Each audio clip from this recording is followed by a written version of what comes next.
So, hello बच्चा party, welcome back to STVG and this is the fourth lecture of electrostatics.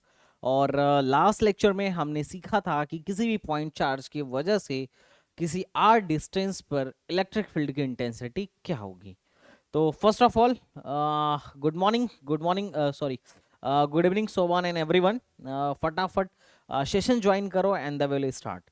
ठीक है, तो last time हम लोगों ने कुछ प्रॉब्लम करे थे, आज एक आध और कॉम्प्लेक्स प्रॉब्लम करेंगे और फिर अपन लोग आगे बढ़ेंगे। ठीक है, और आगे बढ़ेंगे और बहुत सारी चीज़ें अपन लोग सॉल्व करने वाले हैं। तो चलो पहले मैं देखता हूँ कि लास्ट लेक्चर में मैंने जो भी आपको पढ़ाया उसमें से कितना आपको याद है।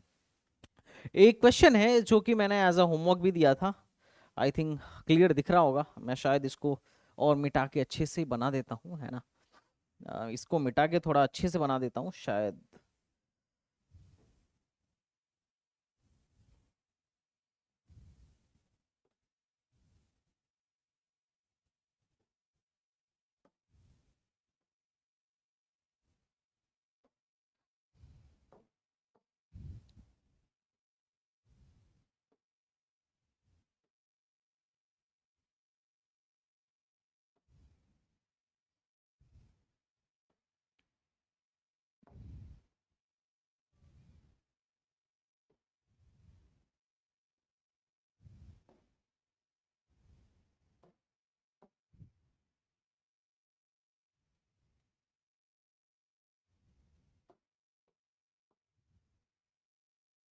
लो, थोड़ा अच्छे से बना दिया।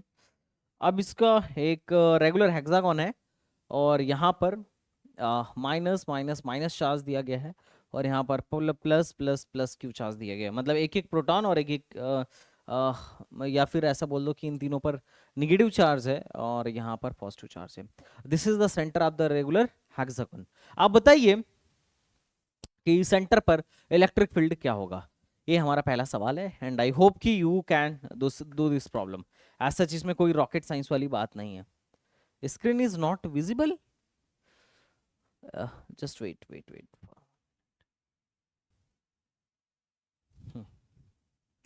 तो आपकी स्क्रीन पर एक सवाल है जिसमें एक रेगुलर हेक्सागन है और आपको बताना है कि सेंटर पर इलेक्ट्रिक फील्ड की इंटेंसिटी क्या होगी। अब इस ये पूरा का पूरा हर एक की लेंथ जो है दैट इज ए एंड ए। अब अपने को इलेक्ट्रिक फील्ड की इंटेंसिटी एट द सेंटर बताना है तो कैसे कैलकुलेट करेंगे। तो आपके मन में आएगा कि भैया ये निगेटिव चार्ज है तो इस पॉइंट पर इलेक्ट्रिक फील्ड की इंटेंसिटी क्या होगी, इधर की तरफ होगी। मान लेते हैं ई होगी। ये पॉजिटिव चार्ज है, हाँ, ये निगेटिव चार्ज है तो इसकी वजह से भी इलेक्ट्रिक फील्ड की इंटेंसिटी किधर की तरफ होगी, इधर की तरफ ही होगी। ये भी कितना होगा, ई ही होगा। ये भी निगेटिव चार्ज है तो इसकी वजह से इलेक्ट्रिक फील्ड की इंटेंसिटी भी इधर की तरफ ही होगी, ए भी ई होगा। ये पॉजिटिव चार्ज है तो पॉजिटिव चार्ज की वजह से जो इलेक्ट्रिक फील्ड की इंटेंसिटी होगी बेटा, वो किधर की तरफ होगी, बाहर की तरफ होगी, तो ये भी ई होगा। और ये भी पॉजिटिव चार्ज है तो इसकी वजह से भी बाहर की तरफ होगी, और ये पॉजिटिव चार्ज है तो इसकी वजह से भी बाहर की तरफ होगी। तो अगर मैं इस पॉइंट पर कैलकुलेट करूं तो देखो ए ई प्लस ई मिलके किधर कितना हो जाएंगे, इधर की तरफ हो जाएंगे 2e। इधर की तरफ ई प्लस ई मिलके 2e और इधर की तरफ भी 2e। ये एंगल भी 60 है और एंगल भी 60 है। पहले मैं इन दोनों को रिजॉल्व कर लेता हूं, इन दोनों को रिजॉल्व कर लेता हूं। अब अगर मैं इन दोनों को रिजॉल्व करूं तो सोचो ये 2e इधर है और ये 2e इधर है। इनके बीच का एंगल 120 डिग्री है तो नेट किधर जाएगा, बीचों बीच से जाएगा, मतलब 60 से होते हुए जाएगा। और कितना होगा, तो ये होगा 2e cos 60 degree. Is it right? क्योंकि अगर ये ए है और ए भी है, दोनों का मैग्नीट्यूड सेम है और इनके बीच का एंगल थीटा है, तो नेट रिजल्टेंट होता है 2a cos theta by 2। Trick number पहला हमने यूज किया। cos 60 की वैल्यू 1/2 होती है, this is cut and this आया ई। इन दोनों को जोड़ के मैं क्या लिख सकता हूँ, ई लिख सकता हूँ। तो इन दोनों के जगह पे मैं इन दोनों को जोड़ के डायरेक्ट इसके अलाउंग क्या कर दिया, ई कर दिया। तो सोचो इधर 2e पहले से था और एक ही पहले से था, तो हमारा नेट इलेक्ट्रिक फील्ड निकल के आया, नेट इलेक्ट्रिक फील्ड निकल के आया 3e। ई की वैल्यू क्या होगी, तो ई इज इक्वल टू क्या है, यहाँ पे मान लेते हैं 1 कूलम चार्ज है तो दैट इज 9 इंटू 10⁹ के। क्यू की वैल्यू क्या है, 1/r क्या है, ए स्क्वायर। तो ई की वैल्यू है इतना, तो ई की वैल्यू हो जाएगी 3 into 9 into 10⁹ by A square, तो ये हो जाएगा 27 into 10⁻9 by A square. This is answer. Is it right? क्या सबका आ गया था आंसर? क्या सबको ये क्वेश्चन समझ में आ गया? Is it right wrong? भैया ये सवाल समझ में आया कि नहीं आया? अगर नहीं आया तो दिक्कत है, और अगर आ गया तो इसका मतलब ये कि कल वाला लेक्चर आप लोगों ने बहुत अच्छे से करा था। कितने लोगों का आंसर आया? जल्दी बोलो, कितने लोगों का आंसर आया? और कितने लोग ऐसे थे? यस सोबान कहो एक बात, क्या बात कहना चाह रहे हो भाई? बोलो, I am listening you. Mister Soban, what are you saying?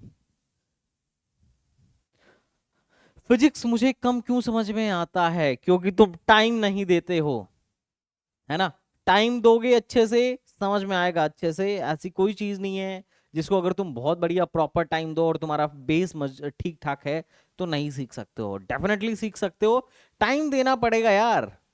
Time देने पर तो ऐसा है, तुमने देखा होगा ना, रस्सी से भी लोग पत्थर काट देते हैं। यकीन ना हो तो पहले जो कुएं होते थे तुम देखना, करत करत अभ्यास से जड़मत होत सुजान, रसरी आवत जाते सिल पर परत निशान। Okay, next question. ये थोड़ा सा अच्छे लेवल का क्वेश्चन है, और इसको तुम एक रिंग मान सकते हो, रिंग मान के भी कर सकते हो, बट मैं अभी रिंग के मदद से नहीं करवा रहा हूं। रिंग जब हम पढ़ लेंगे, रिंग पे किस तरीके का चार्ज डिस्ट्रीब्यूशन होता है और किस तरीके से हम इलेक्ट्रिक फील्ड निकालते हैं, जब हम पढ़ लेंगे तब इसी क्वेश्चन को, इसी टाइप के क्वेश्चन को वैसे करके देखेंगे। अभी क्या है, अभी ये वाई एक्सिस है and this is the x axis. ठीक है, अब आपसे बोला जा रहा है कि सर एक आप बेटा एक बात बताओ, यहां पर भी दो चार्ज है और यहां पर भी दो चार्ज है, इन चारों चार्ज की वजह से पॉइंट ई पर नेट इलेक्ट्रिक फील्ड कितना होगा? This is the question and I hope you will find the solution of this beautiful problem. Beautiful problem, ऐसा कोई बहुत टफ सवाल नहीं है। तो चलो सुभान बताओ, -1 कूलम चार्ज की वजह से इलेक्ट्रिक फील्ड का डायरेक्शन किधर की तरफ होगा? बोलो, -1 कूलम चार्ज की वजह से इलेक्ट्रिक फील्ड का डायमेंशन किधर की तरफ होगा? तो बोलोगे सर इलेक्ट्रिक फील्ड इसके वजह से जो हमारा जो चार्ज का डायमेंशन होगा किधर की तरफ होगा? इधर की तरफ होगा। डेफिनेटली सर इधर की तरफ ही होगा। तो ये चूंकि निगेटिव चार्ज है तो इलेक्ट्रिक फील्ड निगेटिव चार्ज की तरफ होता है। और इसके वजह से किधर की तरफ होगा बेटा? इसकी वजह से, तो सर इसकी वजह से जो इलेक्ट्रिक फील्ड का डायरेक्शन होगा ये आउटवर्ड होगा। किधर की तरफ होगा? बाहर की तरफ होगा। Is it right wrong?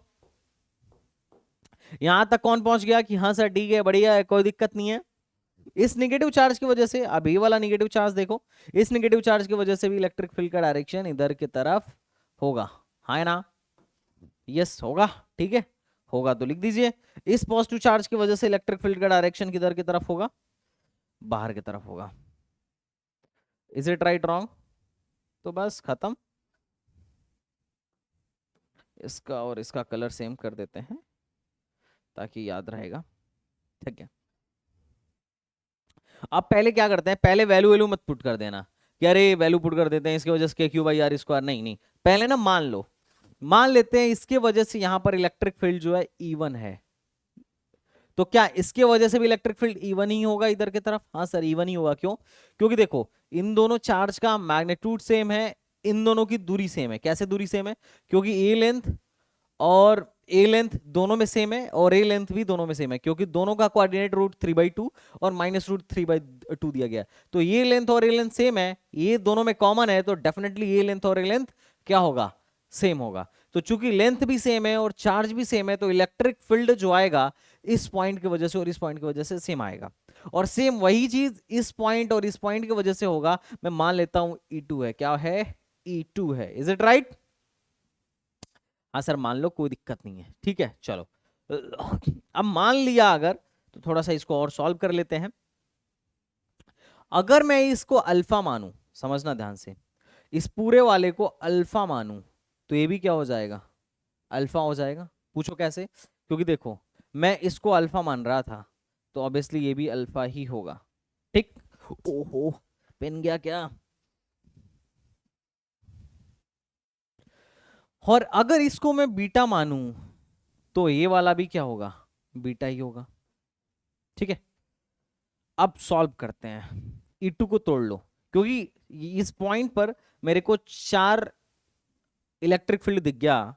इधर E2 इधर भी E2, ठीक है। और इधर की तरफ क्या है, इधर की तरफ E1 और इधर की तरफ भी E1। इसकी चूंकि मैंने इसको क्या माना है, अल्फा माना है, तो ये अल्फा होगा और ये भी अल्फा होगा। क्यों? क्योंकि ये भी अल्फा होगा। This is equal to this is equal to this. तो ये पूरा का पूरा क्या हो गया, अल्फा और अल्फा, ये भी अल्फा हो गया और ये भी अल्फा हो गया। और E1 हॉरिजॉन्टल से कितना एंगल बना रहा था, ये बना रहा था बीटा, तो ये भी बीटा हो गया। सोचो E1 और E2 का नेट किधर आएगा बेटा, E1 और E2 का नेट किधर आएगा सर, E1 और E2 का नेट इनके बीचों बीच से आएगा। बीचों बीच में क्या है, हॉरिजॉन्टल है। और कितना आएगा, तो सर आएगा ये 2E2 cos अल्फा। और E1 E1 और इस E1 को जोड़ने पर इनका नेट किधर आएगा, इधर आएगा। ये क्या होगा, 2E1 cos बीटा। तो नेट इलेक्ट्रिक फील्ड क्या होगा, ई नेट क्या होगा बेटा, ई नेट जो होगा सर, ये क्या होगा, ये होगा 2E1 cos alpha minus, sorry 2E2 cos alpha minus 2E1 cos beta. खत्म, सवाल यहीं खत्म हो जाता है। 2 मिनट का सवाल है, दो इसको कॉमन कर लो, E2 cos alpha minus 2E1 cos beta को सॉल्व करो। अब देखो, पहली बात तो हमें सबकी वैल्यू पता है, पूछो कैसे, मैं बताता हूं। E1 सॉरी E2 की वैल्यू क्या है, E2 की वैल्यू है KQ/R²। ठीक है, मान लेते हैं इसकी वैल्यू √3 KQ बाई पहले R², इसको x मान लेते हैं अभी फिलहाल के लिए। तो KQ/R² लिखो, तो क्या लिखोगे, E2 की जगह पे लिखोगे सर के Q की जगह पे 8 अपान R²। R क्या है, दिस, ये वाली लेंथ क्या है, E2 के लिए R है। E2 के लिए, इस चार्ज के लिए वाली लेंथ क्या है, ये लेंथ है। और ये लेंथ कितना होगा, तो यहां से यहां तक का √27/2 है, और ये x है। तो ये वाली लेंथ क्या हो जाएगी, तो ये हो जाएगा x² plus 27/4। Is it right. अभी के लिए इसको R1 मान लो, और और इसको R2 मान लो। मैं अभी लिख देता हूं, अभी लिख दूंगा आगे। KQ/R1 का स्क्वायर, ठीक है। और E2 की वैल्यू क्या है बेटा, E1 की वैल्यू क्या है, तो ये R2 के इंटू इसका चार्ज 1 कूलम है, वो अपॉन R² की जगह R2 लिख लो। तो आओ थोड़ा सा और सॉल्व कर लेते हैं, 1 मिनट लगेगा। देखो मजदूरी है, उसके बाद बस मजदूरी ही है। इलेक्ट्रिक फील्ड की जो वैल्यू होगी, मजदूरी करो, आ जाओ आ जाओ, मजदूरी करते हैं। इलेक्ट्रिक फील्ड की जो वैल्यू होगी, ये होगा 2, और E2 की जगह पे मैं क्या लिखूंगा, 8K/R1 का स्क्वायर इंटू कॉस अल्फा। थोड़ा कॉस अल्फा बोलो, कॉस अल्फा क्या होगा, ये अगर पूरा का पूरा एंगल अल्फा हो तो कॉस अल्फा की वैल्यू क्या होगी, पूरा का पूरा एंगल अल्फा हो तो cos alpha is equal to क्या होगा, base upon hypotenuse. Base upon hypotenuse क्या होगा, कॉस अल्फा की वैल्यू होगा बेस अपान हाइपोटेनस। बेस क्या है x, हाइपोटेनस क्या है R1 का स्क्वायर। इज इट राइट, हाँ जी सर। माइनस दूसरे वाले के लिखो, दूसरे वाले के लिए लिखोगे दैट इज E1। तो E1 की वैल्यू क्या होगी भाई, E1 की वैल्यू क्या होगी, तो E1 की वैल्यू जो होगी ये होगा K, Q की वैल्यू 1 है, अपान R2 का स्क्वायर इंटू कॉस बीटा क्या होगा, base upon what, hypotenuse, base, sorry, base upon hypotenuse. तो दैट इज R1 और दैट इज R2। तो इसको सॉल्व कर लीजिए, तो ये हो जाएगा 2, K कॉमन कर लीजिए, 8x अपान R1 का whole cube minus x upon R2 का whole cube, that is the answer. अब R1 की वैल्यू, यहां पर x की वैल्यू तुम रख सकते हो, ठीक है। x की वैल्यू, R1 की वैल्यू तो पहले तो तुम रख लो, दैट विल बी व्हाट, हाँ यहाँ पर ना x की वैल्यू दी गई थी, x की वैल्यू कुछ ना कुछ दी गई थी कि इतने दूरी पर, यहां से इतने दूरी पर रखा गया है, x की वैल्यू दी गई थी। अब R1 की वैल्यू तुम यहां से फटाफट पुट कर लो, R1 की वैल्यू ये है, x की वैल्यू दी गई थी, x की वैल्यू तुम 1 ले लो, ज्यादा सिंपल हो जाएगा। R1 की वैल्यू दी गई है और R2 की भी अपनी वैल्यू दी गई है, और R2 की वैल्यू क्या हो जाएगी, R2 की वैल्यू हो जाएगी R2 is equal to under root x का स्क्वायर दैट इज 1 का स्क्वायर, एंड दैट इज इसका स्क्वायर, तो ये हो जाएगा 3/4। इसको सॉल्व कर लो, इन दोनों को सॉल्व कर लो, R1 और R2 की वैल्यू रख दो, आंसर आ जाएगा। कितने लोगों को समझ में आया? पुट द x की वैल्यू यहाँ पर 1 ले लो और R1 की वैल्यू पुट कर दो, R2 की वैल्यू पुट कर दो, आंसर आ जाएगा। दैट इज कितने, देखो ये थोड़ा सा मतलब अब देखो ये कभी कभी ऐसी प्रॉब्लम आ जाते हैं, ऐसा नहीं है ना, कभी कभी एएमयू भी अच्छी प्रॉब्लम पूछ लेता है, वैसे अच्छा प्रॉब्लम था नहीं, प्रॉब्लम नुल था, बस थोड़ी सी मजदूरी है, बाकी कुछ नहीं है। ओके, हाँ पी की डिस्टेंस 1 है अजमल, पी की डिस्टेंस 1 है। ओके,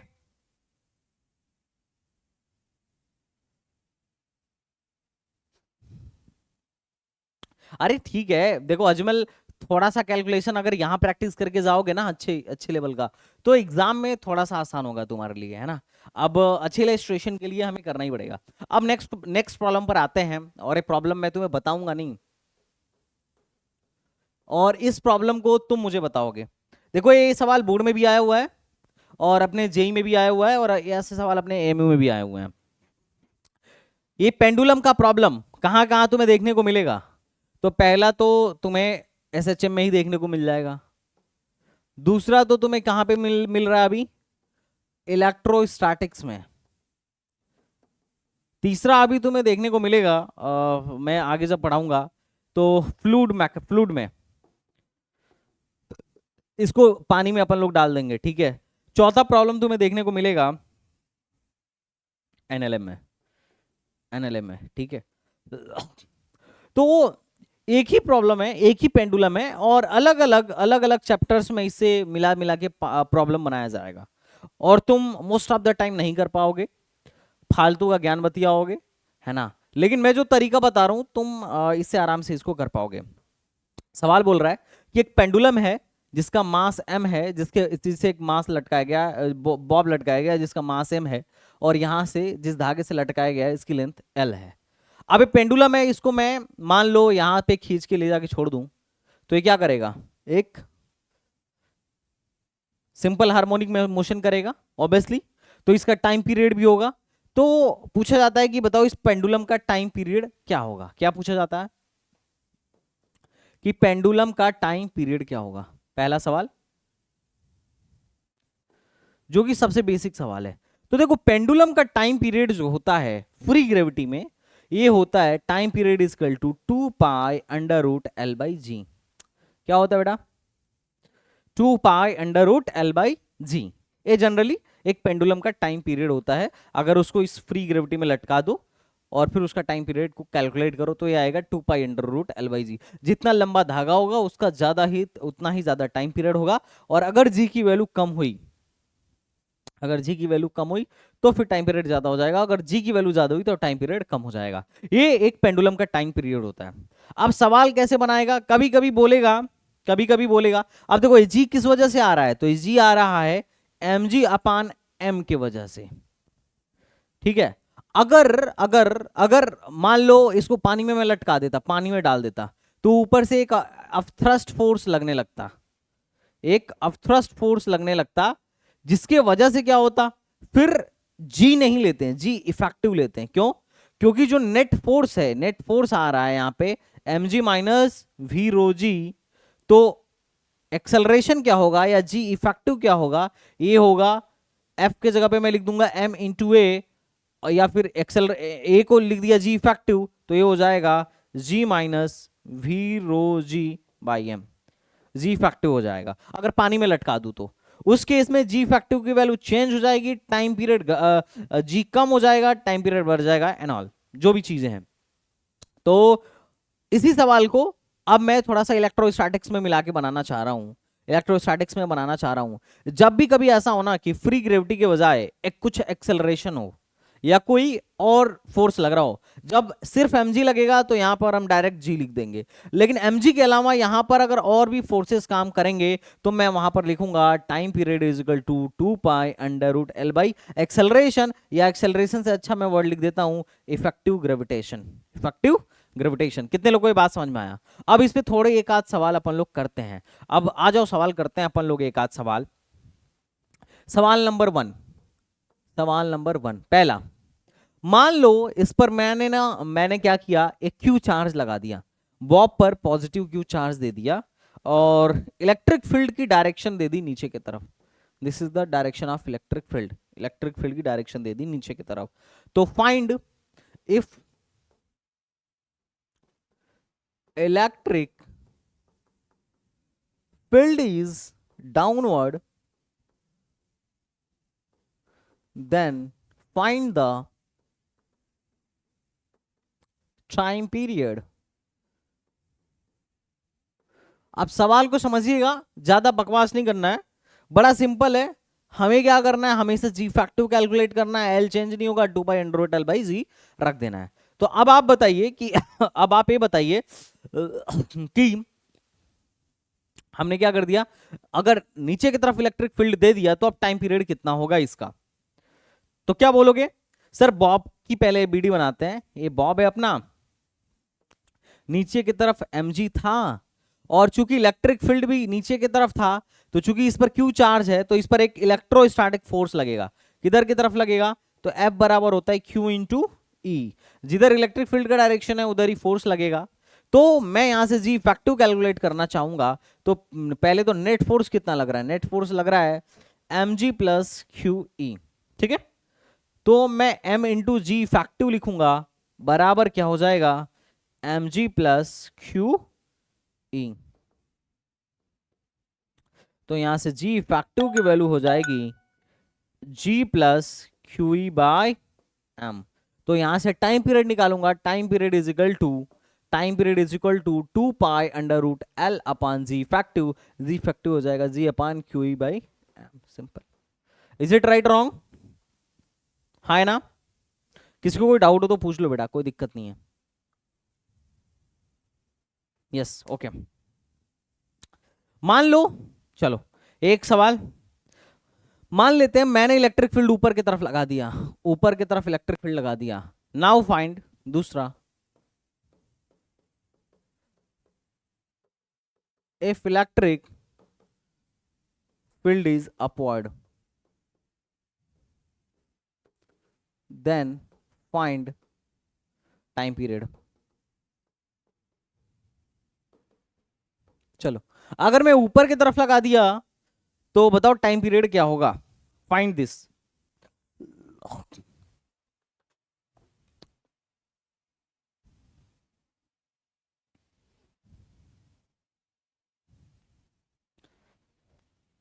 और इलेक्ट्रिक फील्ड की वैल्यू ले लो, इलेक्ट्रिक फील्ड जो है वो इक्विवेलेंट है 2 mg बाई क्यू के, ये इलेक्ट्रिक फील्ड की वैल्यू है, ठीक है। ये इलेक्ट्रिक फील्ड की वैल्यू है, तो तुम्हें बताना है टाइम पीरियड अब क्या होगा। Find the time period. तो क्या बोलोगे कि सर एक काम करते हैं, इसकी बीडी बनाते हैं, नीचे की तरफ क्या लग रहा है mg, ऊपर की तरफ क्या लग रहा है इलेक्ट्रोस्टैटिक फोर्स, जिसकी वैल्यू क्या होगी बेटा QE। और अगर आप चाहते हो कि ये दोलन करता रहे, एसएचएम करता रहे, तो mg ग्रेटर होना चाहिए QE से, क्योंकि अगर mg छोटा हो जाएगा QE बड़ा हो जाएगा तो फिर ये ऊपर जाने लगेगा, रस्सी ढीली हो जाएगी। बात समझ में आ रहा है, रस्सी क्या हो जाएगी बेटा, ढीली हो जाएगी। तो मैं यहां पर mg फैक्टिव या फोर्स, नेट फोर्स जो इस पे लिखूंगा, नेट फोर्स लिखूंगा, ये लिखूंगा mg माइनस QE। तो इसके जगह पे लिख दूंगा mg effective is equal to mg minus QE। QE की वैल्यू क्या है 2 mg, यहां से देखो QE की वैल्यू है 2 mg। ओहो हो, अगर मैं QE की वैल्यू 2 mg दूंगा तो क्या होगा सोचो, QE की वैल्यू अगर मैं 2 mg दूंगा तो फिर ये तो ऊपर चला जाएगा, ये दोलन ही नहीं करेगा। मान लो QE की वैल्यू mg बाई 2 लिख दिया, mg बाई 2 लिख दिया, तो ये हो जाएगा mg बाई 2। तो एम ने एम को मार दिया, जी फैक्टिव की वैल्यू आ गई जी बाई 2। तो इस तरीके से हमारा जो टाइम पीरियड निकल के आएगा, ये आएगा 2 pi under root L by G, तो जी हो जाएगा जी बाई 2। कितने लोगों को ये बात समझ में आ गया, अजमल, अजमल ओके। अब मान लो अगर मैं इलेक्ट्रिक फील्ड इधर लगा देता तो क्या होता, मान लो electric field is in this direction, then what will happen? तो बोलोगे सर कुछ नहीं होगा, एबीडी बनाएंगे अपन, नीचे mg लग रहा है, इधर के डायरेक्शन में क्या लग रहा है, QE लग रहा है, नेट फोर्स क्या होगा, F की वैल्यू क्या होगी? तो F की वैल्यू होगा सर mg का स्क्वायर प्लस QE का स्क्वायर, इज इट राइट? तो m इंटू जी इफेक्टिव की वैल्यू हो जाएगा अंडर रूट mg का स्क्वायर प्लस QE का स्क्वायर, जी इफेक्टिव हो जाएगा 1/m अंडर रूट mg का स्क्वायर प्लस QE का स्क्वायर। टाइम पीरियड की वैल्यू क्या होगी? 2 pi under root L by G हो जाएगा व्हाट, जी इफेक्टिव, जिसकी वैल्यू है 1/m। तो m ऊपर चला जाएगा और ये हो जाएगा अंडर रूट mg का स्क्वायर प्लस QE का square, is it right? Mean position भी चेंज हो जाएगा। ये कितने लोग को समझ में आ गया? अजमल एंड ऑल, देखो इनमें से कोई भी सवाल आपके एग्जाम में आ सकता है, to be honest, to be, या तो पानी में डुबा के देगा, या तो जनरल पूछ लेगा, या तो किसी का यूनिट एंड डायमेंशन से जोड़ देगा, या फिर क्या करेगा, किसी भी प्रकार का एक इलेक्ट्रिक फील्ड लगा देगा एंड ही विल आस्क कि बताइए इसका टाइम पीरियड क्या होगा। सच बता रहा हूं, जनरल बता रहा हूं, और एक क्वेश्चन मैंने टेस्ट में भी दिया है। सर पहला नहीं समझ में आया? क्या नहीं समझ में आया शोभान जी? बेटा शोभान देखो, जैसे ही तुमने एक इलेक्ट्रिक फील्ड लगाया तो नीचे की तरफ एक इलेक्ट्रोस्टैटिक फोर्स भी लगने लगा, mg तो लग ही रहा था, एक इलेक्ट्रोस्टैटिक फोर्स भी लगने लगा, तो इस पर नेट फोर्स कितना लगेगा? तो नेट फोर्स दो लगेंगे, एक mg और उसी डायरेक्शन में QE। तो फोर्स को अब मैं लिख रहा हूं मास इंटू जी इफेक्टिव बराबर mg प्लस QE। यहां से जी इफेक्टिव निकालो, जी इफेक्टिव की वैल्यू हो जाएगा g plus QE by m, और टाइम पीरियड होता है 2 pi under root L by g effective. G effective की वैल्यू ले जाके यहां पर पुट कर दीजिए, जी इफेक्टिव की वैल्यू यहां पर ले जाके पुट कर दीजिए, आपको टाइम पीरियड की वैल्यू इजीली ऑब्टेन हो जाएगी, हाँ है ना? बोलो मोहम्मद सुबान, समझ में आया कि नहीं आया? और अगर पहला समझ में आया तो दूसरा क्या है? दूसरे में कुछ नहीं है, इसमें तो डायरेक्शन का खेल है। पहले मैं क्यू इलेक्ट्रिक फील्ड नीचे की तरफ लगाया था, अब इलेक्ट्रिक फील्ड ऊपर की तरफ लगा रहा हूं, और अगले सवाल में मैं इलेक्ट्रिक फील्ड लेफ्ट से लगा रहा हूं, किसी सवाल में राइट से लगा सकता है, किसी सवाल में किसी एंगल पर लगा सकता है। ये तो डिपेंड करेगा क्वेश्चन पूछने वाले पर। अभी इसमें मेरे हिसाब से अगर आपको कोई डाउट लग रहा हो तो मेरे को बताइए। अरे बोलिए। ओके तो चलो एक प्रॉब्लम करते हैं, थोड़ा सा अच्छा, इससे थोड़ा सा अच्छा, ठीक है? कुछ खास प्रॉब्लम नहीं है, ऐसा कोई बहुत बड़ा प्रॉब्लम नहीं है, बट ऐसे सवाल अपने एमयू में पूछे जा सकते हैं। अब आपको एक सवाल का मेरे जवाब देना है। सपोज दैट, मान लेते हैं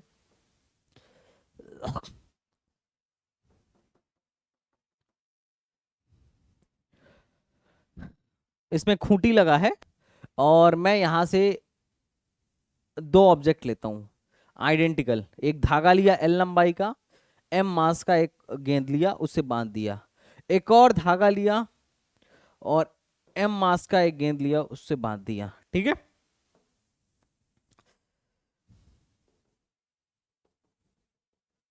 ठीक है, अब ऑब्वियसली मैं किसी से बोला कि भाई इसको पकड़ लो तुम दोनों अपने हाथ से और छोड़ो, जैसे ही छोड़ेंगे क्या होगा? ये इधर की तरफ आएगा और ये इधर की तरफ आएगा, आएगा कि नहीं आएगा? ठीक है, मान लेते हैं इतने दूर पे थे सब और उसको जैसे ही छोड़ा तो यहां तक आए सब, ठीक है? और मैं चाहता हूं कि टकराए ना सब, ये टकराए ना, इसके लिए मैंने इन पे चार्ज दे दिया, इस पर प्लस क्यू चार्ज दे दिया और इस पर भी प्लस क्यू चार्ज दे दिया। अब ठीक है,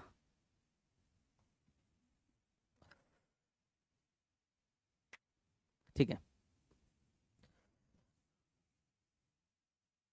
हम्म, तो अब एक बात बताइए, मैं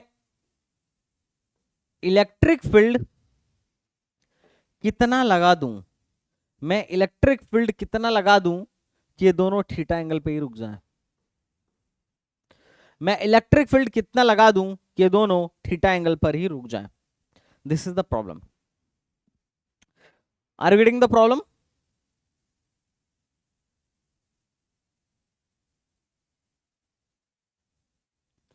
बच्चा लोग इस पे मान लो माइनस क्यू चार्ज दे दिया।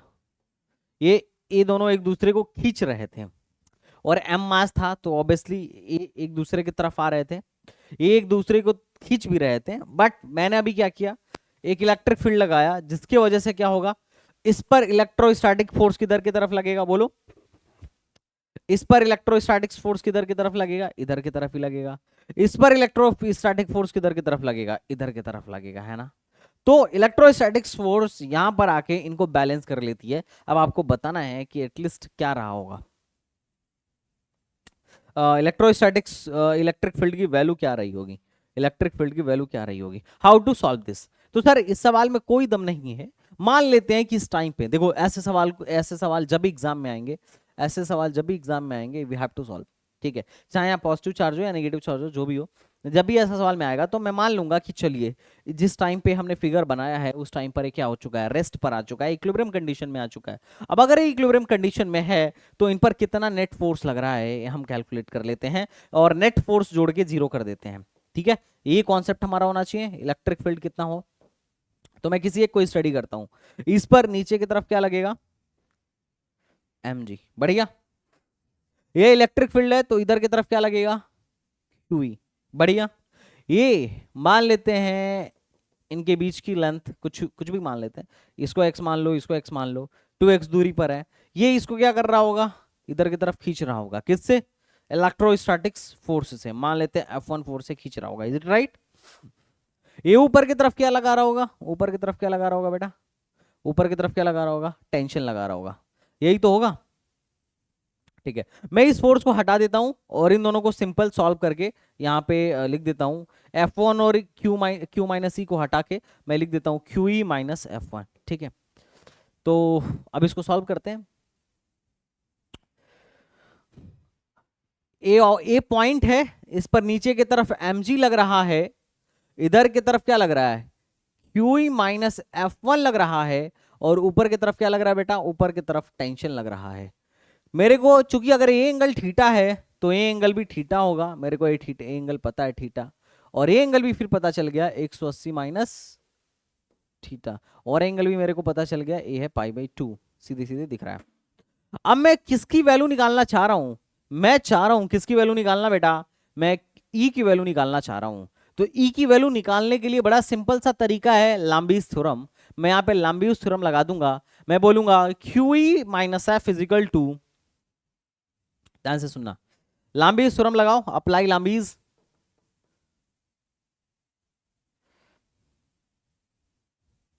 अप्लाई लॉम्बीज, क्या बोलोगे, QE minus F upon QE minus F upon उसके सामने का angle that is sine 180 minus theta, जो उसकी वैल्यू ऑटोमेटिकली साइन थीटा हो जाएगी, बराबर है this upon this sine 90 plus theta mg upon cos theta के, is it right, yes sir absolutely right. तो इसको सॉल्व कर लीजिए और ये बराबर होगा टेंशन अपॉन साइन 90 के। अगर हमसे सवाल में ई के बजाय टेंशन पूछता तो टेंशन भी हम इसी से निकाल सकते थे, बट हमसे फॉर्चुनेटली ई पूछा है। मैं सॉल्व करूंगा, मैं बोलूंगा QE minus F upon mg की जो वैल्यू होगी sine theta by cos theta, उसको हम बोलेंगे टैन थीटा होगी। टैन थीटा गिवन है फॉर्चुनेटली, जो कि बहुत अच्छी बात है। अब बात करते हैं QE, ई हमें फाइंड करना है, तो QE इज इक्वल टू हो जाएगा mg tan theta plus f। हमें mg tan थीटा सब गिवन है, बस f नहीं गिवन है, f हमें कैलकुलेट करना है। q से पहले भाग दे दीजिए, q से चलिए बाद में भाग दे दीजिएगा। QE की जो वैल्यू होगी ये होगी mg tan theta plus f। f कैसे निकालोगे, इन दोनों के बीच की दूरी मान लेते हैं। अब देखो ये l है और ये थीटा है, तो ये वाला x कैसे निकलेगा बोलो, तो बोलोगे सर अगर ये थीटा है तो ये वाला कंपोनेंट l cos थीटा होगा और ये वाला कंपोनेंट l sin थीटा होगा। अगर ये यहां तक l sin थीटा है ये और ये l है तो ये भी क्या हो जाएगा l sin थीटा, तो ये टोटल हो जाएगा 2l sin थीटा। r निकल गया ना, तो f की वैल्यू हो जाएगा k q1 q2, तो that is q square upon इनके बीच का एंगल क्या है भाई, इनके बीच की दूरी क्या है, एल साइन थीटा, तो that is L square sine square theta. तो इसको सॉल्व करिए भैया, M G tan theta plus F के जगह पे लिख लीजिए K Q square by L square sine square theta, simple है ना।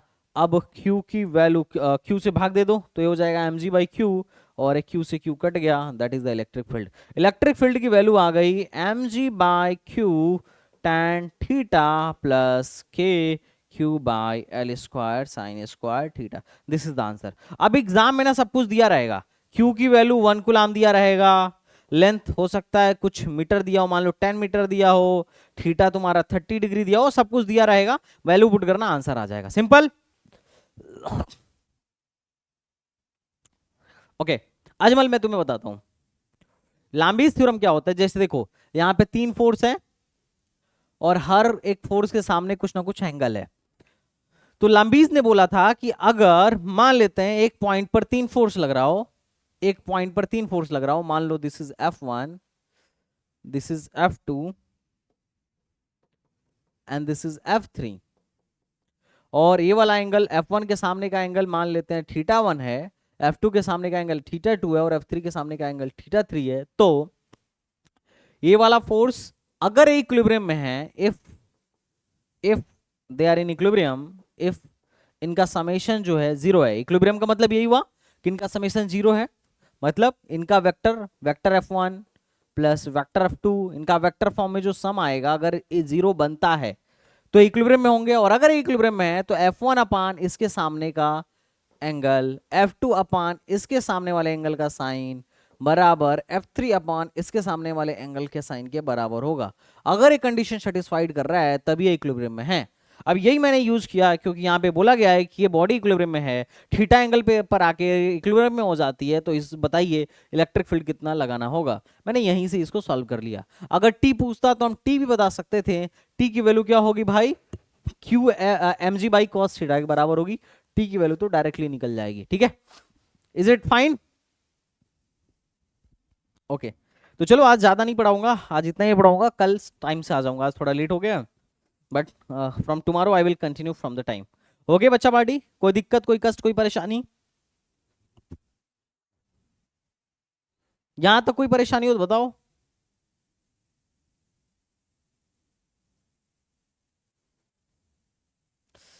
दोस्त यहां तक में कोई परेशानी हो तो बताओ। चलो मैं पीडीएफ सेंड कर दूंगा, no doubt, no don't worry for that.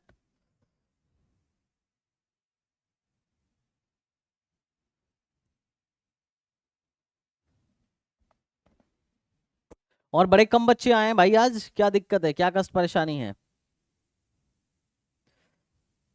इतने कम कम लोग आओगे तो भाई मैं तो फिर क्लास ही नहीं ले पाऊंगा तुम्हारा, फिर रिकॉर्डिंग ही डाल दूंगा। देखो अगर कष्ट हो, अगर आने में दिक्कत हो तो बताओ, फिर लाइव क्लास करने का कोई मतलब नहीं है, फिर I will send you recording, देखते रहो घर बैठ के, अगर नहीं मजा आ रहा हो तो। साइन थीटा कैसे आया क्वेश्चन में, एमएसपीटी देखो, क्यू ई बाई एफ अपान इसके सामने का साइन, तो मैंने लिखा क्यू ई बाई एफ अपान, इसको मिटा दो, साइन 180 माइनस थीटा, और साइन 180 माइनस थीटा मेरे हिसाब से साइन थीटा होता है ना। इतनी गणित आती है मेरे को, ठीक है। ओके चलो, अरे फिजिक्स का आदमी हूं इसका मतलब ये मत समझो भाई कि गणित नहीं आती है। Good engineer is a good mathematician, और आईआईटी में तो सब कुछ मैथमेटिक्स पे ही चल रहा है।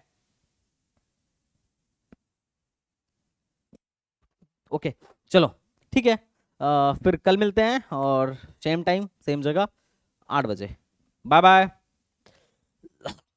मोहम्मद सुमान कह रहा है न्यूमेरिकल समझाया करो भाई, जो ना समझ में आए बताओ तो, मैं बिल्कुल समझाऊंगा यार, समझाने का ही तो पैसा लेता हूं तुमसे, A to Z समझाऊंगा, है ना। Okay bye.